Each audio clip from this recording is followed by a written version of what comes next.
चलिए नमस्कार, बहुत बहुत स्वागत आप सबका। सबसे पहले आज के जो इस ट्विटर कैंपेनिंग में जो ट्विटर हमने कैंपेन किया, इस ट्विटर कैंपेन में बहुत सारे लोगों ने बड़ा पार्टिसिपेट किया। राष्ट्रीय स्तर की मीडिया से लेकर के राष्ट्रीय स्तर के शिक्षक, मध्य प्रदेश के शिक्षकों ने बड़ा इसमें भाग लिया। और आप सभी जो भी इसमें इन्वॉल्व हुए, वो वास्तविकता में आप लोगों ने एकता दिखाई और एक बार नहीं कम से कम 7-7, 8-8 बार जो है रैंक बहुत ज्यादा चढ़ी। अगर मैं इस चीज को अच्छे से और देखने का प्रयास करूं, बताने का प्रयास करूं, तो सबसे पहले हम ट्विटर पे अगर चले, फिर उसके बाद बताता हूं उसका असर क्या है। तो अगर ट्विटर पे जाते हैं तो देखो, हम अगर चर्चा करेंगे इसमें तो लगभग आज तक के लिए सबसे बड़ी जो खबर इसमें है आज तक में अब बात करेंगे तो आपके जो एक तो श्वेता जी, धन्यवाद आपका, और रिपोर्टर हमारे रवीश साहब, ये दोनों ही काफी महत्वपूर्ण है। इसके अलावा मैं चर्चा करूं, अगर हम इसमें और भी देखें कुछ खास लोगों को जिन्होंने और बड़ा योगदान दिया, तो उस पर हम चर्चा करेंगे। इसमें जाएंगे मेरे में, उसमें देखेंगे तो मैंने सभी को, लगभग मैं सभी के ट्विटर को जो है ट्वीट किया हूं, है ना। अगर हम इसमें देखते हैं तो पाएंगे क्या, देखिए सही हमारे नितेंद्र सिंह राठौर साहब हैं, इनको बहुत बहुत शुक्रिया, ये कांग्रेस से हैं। इसके अलावा बाकी सब सारे तमाम देख रहे हैं लगातार, कितने बार आपने ट्रेंड किया। न्यू है, नेशनल एजुकेटेड यूथ यूनियन, आकांक्षा ठाकुर मैम, तो खैर इसमें भी शायद नहीं किया इन्होंने, पर किया है। अच्छा, ये तमाम चीजें हमारे जो पाठशाला गुरुजी हैं, इन्होंने बड़ा जोरदार तमाम काम किया। इसके अलावा बात करते हैं, विशाल चौहान है, आकाश पाठक हैं, ठीक है, और तमाम लोग। और एक बड़ी बात इसमें बता करूं, ये गिरिराज शर्मा सर का एक अपना अलग अंदाज होता है, इन्होंने बड़ा अच्छे तरीके से इसके बारे में बात किया। आदित्य पटेल साहब ने भी एक ट्वीट इसमें किया और एक वीडियो बनाई युवाओं के हित में, बहुत बहुत शुक्रिया आपका भी। बात करें इसके बाद हम बात करें अपने ये जीतू पटवारी साहब को, ठीक है, जीतू पटवारी साहब ने भी बकायदा इसके बारे में ट्वीट किया। उसके अलावा हम चर्चा करें और भी देखें तो अपने राष्ट्रीय स्तर के शिक्षकों में चर्चा करें, इसमें देखेंगे अभिनव सर जो मैथ्स वाले हैं, उन्होंने भी बहुत विशेष तौर पर इसके बारे में बात की और विशेष तौर पर इसको रखा। उन्होंने साफ तौर पे क्या कहा उसको भी देख लेते हैं एक बार। उन्होंने लिखा, इनका ट्वीट है कि ईएसपी रिजल्ट जारी करो को लेकर मध्य प्रदेश के छात्र इस इंतजार में है कि कब उनके परीक्षाओं के परिणाम घोषित होंगे। नेताओं का चेहरा जरूर बदला, लेकिन युवाओं का इंतजार अभी खत्म नहीं हुआ, जो हाल में मध्य प्रदेश परीक्षार्थी भर्ती इंतजार और परिणामों का इंतजार कर रहे हैं। ये भी चीज हुई। इसके बाद ये लगातार ट्रेंडिंग पे रहा। आप लोग देखा आपने कि बीजेपी के आईटी सेल ने कोशिश किया इसको हटाने के लिए, लेकिन नहीं हटा पाए, क्योंकि लगातार बहुत ज्यादा बड़े स्तर पर इसमें क्या रहा था, बच्चे ट्वीट कर रहे थे। इसके बाद इन्होंने क्या किया, कुछ रिपोर्टर्स पहुंचे कहां, द सूत्र को ले बहुत बहुत शुक्रिया। द सूत्र में कंटिन्यू में देखता हूं, द सूत्र में कुछ एक गुप्ता सर है, बड़ा इस पे बड़ा ध्यान देते रहते हैं। अगर द सूत्र की चर्चा करें तो द सूत्र में देखेंगे हम इसमें, तो हम पाते हैं ये अपना कर्मचारी चयन मंडल, इस पे देखें कर्मचारी चयन मंडल, हम देखें हमने सुबह किया था और ये अपडेट कब का है, ये है समथिंग ऊपर देखेंगे, ये है 2:30 बजे का। 2:30 बजे जाकर इनकी अपनी सहमत जो बन पाई वो हो पाई, और 2:30 बजे देखेंगे आप, ये रहा नीचे है सर, ऊपर, हाँ ये देखिए ऊपर अपडेटेड है हमारा, ठीक है। तो ये देखेंगे मतलब 2:33 PM पर अपडेट किया गया इसको, 2:21 पर, फिर 2:30 अपडेट है उसमें, अपडेटेड 2:33 पर अपडेट किया गया। इस पे उन्होंने क्या सहमति बनी, संजय गुप्ता साहब के लिए बहुत बहुत शुक्रिया, क्योंकि मुझसे डायरेक्टली जुड़े भी हैं और ये इस मुद्दे को लगातार ये कवर भी कर रहे हैं।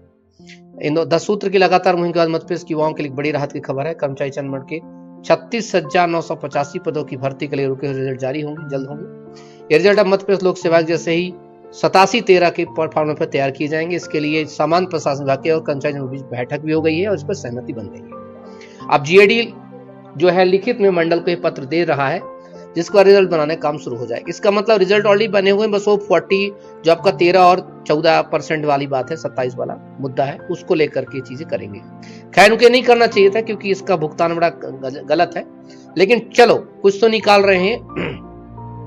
तो 87-13 का फार्मूला मैं पहले ही बहुत सारी बता चुका हूं आपको, कि जैसे ओबीसी कैंडिडेट है, ओबीसी कैंडिडेट और जो जनरल कैंडिडेट, इन 2 कैंडिडेट में मुद्दा रहेगा। ओबीसी कैंडिडेट की बात करें तो ओबीसी कैंडिडेट जैसे 27% पर हमने रिजल्ट को तैयार किया, लेकिन 13% लोगों को होल्ड रखा जाएगा जनरल कैटेगरी के, और 13% लोगों को होल्ड रखा जाएगा ओबीसी कैटेगरी के। तो कौन लोग होंगे, जैसे आप लोग अभी देखें एमपीपीएससी प्री का रिजल्ट आता है उसमें 87-13% का फार्मूला लागू होता है, वही फार्मूला लागू होगा इसमें भी, ठीक है। उसी को लेकर के तमाम चीजें होंगी। तो अब देखते हैं इसमें, लेकिन ये लॉलीपॉप से हमारा पेट तो भरता नहीं है, ठीक। हमें पता है कि अभी इन्होंने जब तक ये जारी नहीं होगा तब तक हम रुकेंगे नहीं, क्योंकि उनको पता चल चुका है कि युवा जो है बहुत ज्यादा एक हो चुका है। अब फिर से जो एमपी के शेर हैं जितने भी, वो सब वापस आ चुके हैं, मैदान में आ चुके हैं, और अब जो भी होगा बहुत तहलका मचेगा। थैंक यू गोपाल सर के लिए, thank you Dinesh Thakur sir के लिए, टोपर टेम्पल है, हमारे प्रोफेसर अकेडमी वाले हैं, हमारे अजय पांडे सर हैं, आदित्य पटेल सर हैं, और भी जो जिन शिक्षकों का नाम नहीं ले पा रहा, लेकिन उन्होंने अगर वीडियो बनाई है और सपोर्ट किए, उन लोग बहुत बहुत धन्यवाद करते हैं। संदीप गौर विशेष हमारे डेडिकेटेड जो हमारे साथी संदीप गौर भाई के लिए भी ये काफी अच्छी चीज हमारे लिए, है ना। और ये जितने लोग लाइव हैं, मैं भी देख नहीं पा रहा, एक बार देख लेता हूँ उस लोगों को, ठीक है। तो मैं आपको एक चीज थोड़ा सा बता दूं, आप लोगों ने कोई बड़ा रोल रहता है इन सब चीजों में, आप लोग मुझे खींच लाते हैं इन आंदोलन वगैरह में। मैं कितना भी दूर चला जाऊं लेकिन आप ले आते हैं मुझे कि नहीं चौहान सर आपका आना बहुत जरूरी है, ठीक। तो अगर हम इसमें देखते हैं, बहुत सारे हमारे साथी, बहुत सारे मित्र लगातार कमेंट कर रहे हैं, और मैं आपको एक बात बता दूं, सर मेरा अकाउंट ब्लॉक हो गया, तो कोई बात नहीं, ब्लॉक हो गया तो क्या हुआ, दोबारा चल जाएगा, ठीक है। लेकिन अभी रुकना नहीं है, मेरा साफ साफ बताना, अभी तो हमें कैलेंडर भी जारी कराना ना दोस्त, अभी रुकना नहीं है। मतलब अभी मैं एनडीटीवी से कांटेक्ट कर रहे हैं, एनडीटीवी को भी हम इस पे इन्वॉल्व अभी बहुत जल्दी करने वाले हैं, अभी तो आज तक ने किया है, एनडीटीवी भी जब करेगी तो इसका एक बड़ा इंपॉर्टेंस रोल निकलेगा। मतलब रुकना नहीं है, इसको बहुत आगे तक खींचना है और सुनियोजित ढंग से चलना है, सभी का सहायता लेकर चलनी है। अकेले दिनेश सिंह चौहान के बस की बात नहीं है, ना ही ट्वीट कर देना दिनेश सिंह चौहान के बस की बात है, ना ही चीज कर देना, ये हम सब मिल के करेंगे, और जब सब मिल के करेंगे तो तहलका मचेगा, नहीं मिल के करेंगे तो मतलब अकेला चना क्या भाड़ फोड़ेगा, इस बात आपको, ठीक है।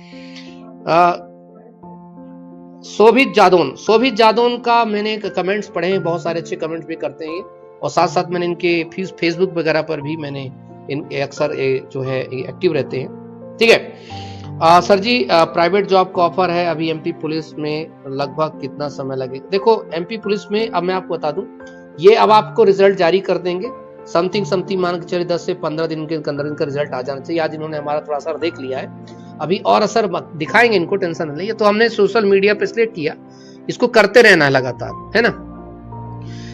इसके बाद 26 जनवरी चूंकि सिक्योरिटी का पर्पज को देखते हुए मैंने आंदोलन को उतारा नहीं कहा मैदान में, क्योंकि 26 जनवरी सिक्योरिटी के चलते हम जो है हम नहीं कर, लेकिन 26 जनवरी जैसे बीती तो मैंने आपको बताया सभी लोगों को शहीद दिवस को हम जो है एक बड़ा प्लान करने वाले हैं, अगर ये रिजल्ट इधर जारी नहीं करते हैं तो मैं ये मान के चलता हूं कि जो फिजिकल करने वाले छात्र हैं ये लोग जो है 26 जनवरी के पहले, भाषण के पहले तैयार करेंगे। अदरवाइज भाषण जो हम प्रॉपर तरीके से, भाई अब वहां तो कुछ कर नहीं सकते, पर ऑनलाइन भाषण चलने नहीं देंगे, ऑनलाइन में इतने ट्वीट करेंगे, इतने कमेंट्स करेंगे, रिजल्ट जारी करो कि भाषण या कि हमारे कमेंट ब्लॉक करने पड़ेंगे उनको, या कि कमेंट ब्लॉक करने पड़ेंगे, या कि फिर वो रिजल्ट देना पड़ेगा, ये एक चीज रहेगी।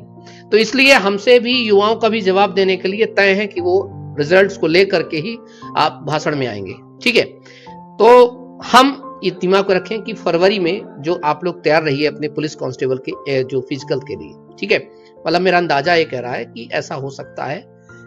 मैं आपको जितनी भी एक्यूरेट बात अभी तक बताई मैंने की, पहले मैंने बताया था एजेंसी फिक्स नहीं है, इस रिजल्ट नहीं आया था, आपको पता है, फिर एजेंसी फिक्स हुई, मैंने आपको वीडियो बना के बताया। बहुत सारे लोग भी ये बोले थे कि 16 जनवरी से फिजिकल होगा, ठीक है। मैंने बोला था ऐसा संभव ही नहीं है, क्योंकि रिजल्ट देने के बाद 1 महीने का समय दिया जाएगा, समझे बात। रिजल्ट आएगा, रिजल्ट के 1 से 1.5 हफ्ते के अंदर आपके फिजिकल की डेट आ जाएगी, समझे। फिर से क्या बोला, रिजल्ट आएगा, मान लो आज रिजल्ट आया, 1 से 1.5 हफ्ते के अंदर फिजिकल की डेट आ जाएगी, कौन से ग्राउंड में आपका फिजिकल है। लेकिन रिजल्ट और फिजिकल के बीच में 1 महीने का मिनिमम गैप रहेगा ही रहेगा, जो एज पर रूल्स जो चीज कहता है, ठीक है। तो ये दिमाग को रखने का सब लोग प्रयास करेंगे, ठीक है। रुकना नहीं है, झुकना नहीं है। बाकी चौहान सर जो है आपके अजीत सिंह चौहान कुछ कहेंगे, ठीक है। बिल्कुल, चलिए sir, thank you very much. नहीं, ट्रेडिंग रहेगा, एनालिस्ट बिल्कुल ट्रेडिंग बना रहेगा आपका, ये पहले आपको बता दूं मैं। और ये चीज़ याद रखिएगा कि आप लोगों को ये रुकना नहीं है, बिल्कुल नहीं रुकना। ये आप लोग मतलब न्यूज़ें तो आएंगी, बहुत सारी एक जगह पहुंच चुके हैं, जो हमारी जो बातें हैं बहुत जगह पहुंच चुकी हैं, और अच्छे अच्छे लोगों के पास पहुंच चुकी हैं, चाहे छोटी मीडिया के लिए, चाहे बड़ी मीडिया के लिए, हर जगह पहुंच चुकी है। क्लियर है ना। तब आपको करना क्या है, आपको आप कुछ करना नहीं है, आपको सिर्फ लगे रहना है। आपको किसमें, इसी प्रकार ट्वीट करते रहना है, और जैसे आप लोग करते अभी करते आए हैं, ठीक है, डिजिटली प्रोटेस्ट किया है, ठीक है, धीरे अगर एक लोग 10 से 15 दिन के अंदर अंदर अगर रिजल्ट जारी नहीं करते तो फिजिकली तौर पर उतरेंगे, लेकिन इससे पहले हमें अपने जो कैंपेन हमारा जो चल रहा है उसे यही लगातार चलाते रहना है, ठीक है। देखिएगा आप लोग चाहे देखिए ट्रेनिंग हो और चाहे ना हो कोई बात नहीं, जैसे सुबह आप लोग उठते हैं, जैसे सुबह उठ रहे हैं एक ट्वीट कर दीजिए।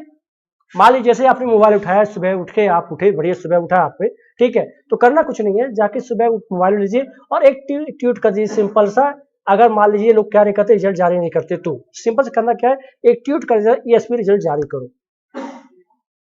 मतलब आपको ऐसा नहीं कि आज 10 तारीख थी 11 बजे ट्रैफिक जाम करना, ठीक है, अच्छी बात, आप बहुत अच्छा किया, लेकिन अब ये चीज क्या करना, वो पर डे करनी है। जैसे आप सुबह उठते ही हैं तो एक ट्वीट कर दीजिए, क्या जाएगा आपको इसमें, ठीक है। चलिए फिर मिलते हैं आपसे किसी नए अपडेट के साथ, ठीक है।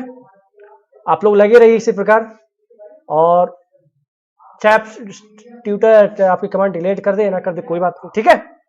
चलिए फिर मिलते हैं आपसे किसी नए अपडेट के साथ, तब तक के लिए जय हिंद जय भारत।